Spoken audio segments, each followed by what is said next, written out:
In Michael Mann's Public Enemies, we see a clear expression of American desire for justice and retribution, cleverly hidden in the cloak of a Depression-era true crime story. Good afternoon, gentlemen. Today, I am declaring the United States of America's first war on crime. As J. Edgar Hoover announces the FBI's war on crime, we cannot help but connect the idea to our current war on terror.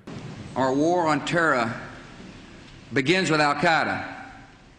Johnny Depp plays public enemy number one, John Dillinger, shooting up banks, using the press to his advantage, and keeping out of the law's reach at every turn. The only way that you will leave a jail cell is when we take you out to execute you. Well, we'll see about that.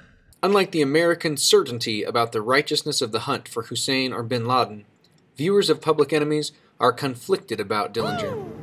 Dillinger benefits from some inherent likableness in the casting of Johnny Depp, and he is set up as a sympathetic, loyal, and loving character.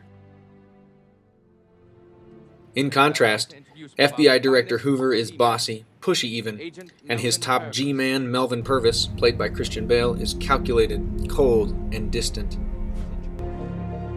In the end, the audience is almost rooting for the bad guy they know they're supposed to dislike, and even hoping that he escapes the setup at the picture show. Then, as Dillinger is gunned down in gritty detail on the sidewalk outside the cinema, there is a fleeting sense that justice has a victory, only to be replaced with a kind of guilt at the exulting crowd gawking over Dillinger's body, the revelation of Dillinger's final words of loyalty and love to Billy, and the end title telling us that G-Man Purvis eventually takes his own life. This example of empty retribution is a clear reminder of how unsatisfying was the hanging of Saddam Hussein after the great hope of justice that his capture had brought. And though this film was released long before the death and swift burial of Osama bin Laden, the United States has conducted an operation that killed Osama bin Laden.